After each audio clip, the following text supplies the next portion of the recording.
How important is it for foreigners to learn basic Vietnamese phrases? Are there any local taboos or superstitions that foreigners should be aware of? Hey everyone, how's it going? I'm Sky. Today I'm going to talk with local Vietnamese on things foreigners shouldn't do in Vietnam. If you're new here, welcome. If you'd like to see more interviews of locals and foreigners in Vietnam, hit the subscribe button, and until then, let's get started. Hello, thanks so much for being here. Can you please introduce yourself? Hello, xin chào. My name is Tiger Angelica Thương. I'm currently an English teacher and also a Vietnamese teacher and a voice impersonator. I'm 26 years old. I'm Jasmine. So I'm currently working as a content creator for Blissful Price Vietnam. I'm 27. What are some do's and don'ts for foreigners in Vietnam? So I would like to talk about the do's first. First of all, you would want to greet politely, respectfully. Vietnamese people love greetings. You can just even say hello, hi. That would be very highly appreciated by the locals. And another do is you do politely bargain. Bargain is very common in Vietnam. It's really much helpful if you can just learn some, basic phrases like mắc quá is too expensive, or maybe bớt đi, can you please reduce your price? It's only 2 words. Yeah, that could help you a lot when you want to buy anything in the market. You don't feel the pressure to buy if the prices aren't reasonable. What if you don't bargain? Is that considered rude or? No, but the local vendors, they might consider that because of the difference in the currency. Maybe they might pump up the price a little bit. So it's really smart just to bargain, because you don't want to buy a pair of socks for like $20. Oh, and another don't. Usually you should avoid politics discussions, because that subject is very sensitive, so it's really the best way to just avoid it if anyone ever talk about it. Once you get into it, you would like to dive into it, and the more you dive into it, the more complicated it is, because it would turn into one simple conversation into a whole discussions. And of course politics is complicated, so there's so much more to talk about here in Vietnam other than politics, such as how good the food is, right? Yes. Another don't is that you should ask permissions to take photos. Another don't, you don't wear clothes that are too revealing, especially when you're at the religious sites. I will start with don'ts first. Be careful with your phone when you're walking along the street, because it's just dangerous because the traffic jam is kind of busy. And also be careful when you take picture or just grabbing your phone on the hand, because there's gonna be some sort of crazy stuff can happen that they can steal your phone. Then with the do, whenever you buy something, try to ask for the price and try to negotiate. Because if you are foreigners, they will take you as a visitor or a traveler, then the price gonna be double or triple. It's pretty dangerous. So they should ask for the price first? Yeah, whenever you buy something, ask for the price first. And if you go to the supermarket or something, they already have the number, right? It's safer. If you go to the traditional market or any store, pop-up store or store on the streets, then you should ask for the price. What are the top things foreigners shouldn't do in Vietnam? I think in here mostly is safe. Just try to follow the local. And if that something is out of your boundaries, then you should tell them, because in Vietnam it's mostly safe. So I have a friend in Singapore. She came here for solo kind of travel. And she said that everything is safe. No one follow her or try to touch her or anything. So she feels safe in here. I think if there is any dangerous or things that you don't know, don't do it. That's it. But in Vietnam in general, it's safe. How important is it for foreigners to learn basic Vietnamese phrases? Oh, I would say that is pretty important, because since 40% of the population speak English here, if you know a few basic words, you will be very highly appreciated by the people. If you just go say hello, and then they would say it back, hello. Imagine if you say xin chào, people will get more hyped up. They will teach you some phrases along the way. It's really necessary to learn a few phrases wherever you go, actually. And of course, you get the good rapport with the locals. May I ask, why do Vietnamese people get excited when foreigners speak their language? So because you know that we are a tonal language, and it's so hard to get the tone right. We have 6 tones. In English, you don't have tones. You do have something called sentence stress, though. It's kind of similar to that. So when you get the tones right, and of course, when Vietnamese people, they listen to English, it's kind of a flat tone to us. So they see a foreigner perform unusual tones. Of course, they're gonna be very excited. It's like you're adapting to our culture. You're really trying. That's just make us happy. That's all.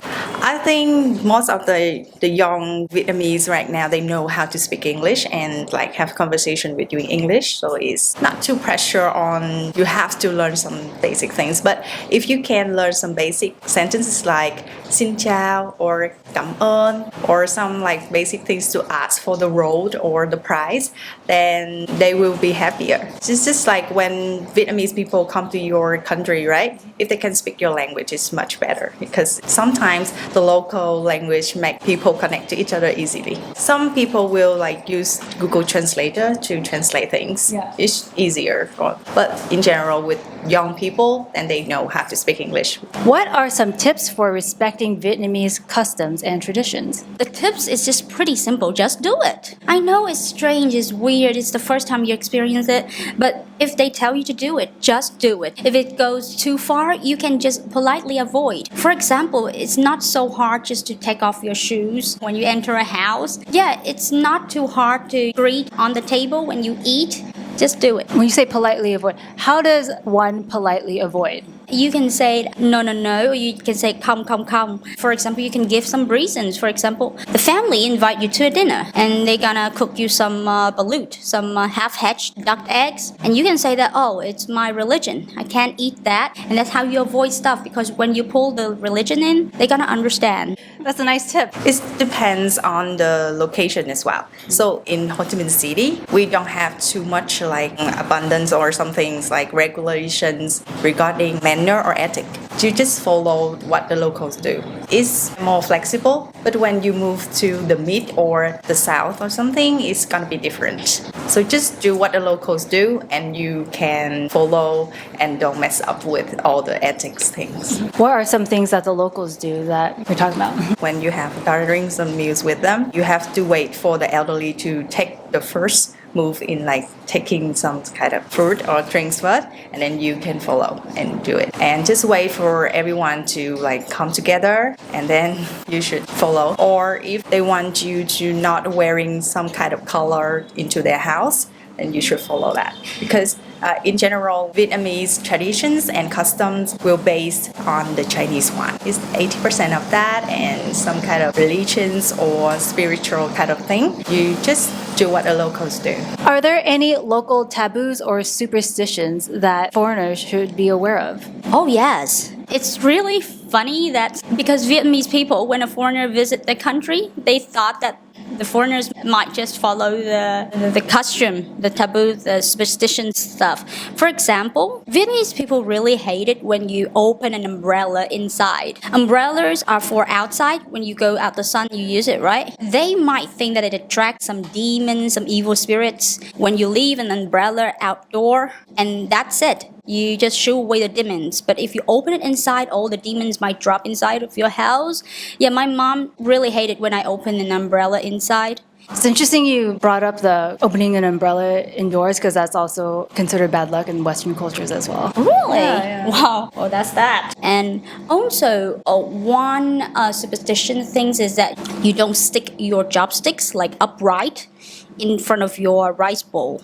Because that's only for deaf people. Yeah. If you want to know where you should place your chopsticks, place them beside your bowl or maybe a little tilted. You don't like put them upright. Look like incense. Like directly in the rice bowl. Yeah. That's what we do when we offer deaf people rice. Any other taboos or superstitions? These are so interesting to me. Oh yeah. At night, you don't whisper to the dark because they believe that it attracts spirits or something. So usually people just in the rural area, in the countryside area, I don't talk about like the crazy hustle bustle life in Ho Chi Minh City. I talk about like the rural area, in the suburban area. So people tend to go to bed very early, like 7:30 p.m. sleep already.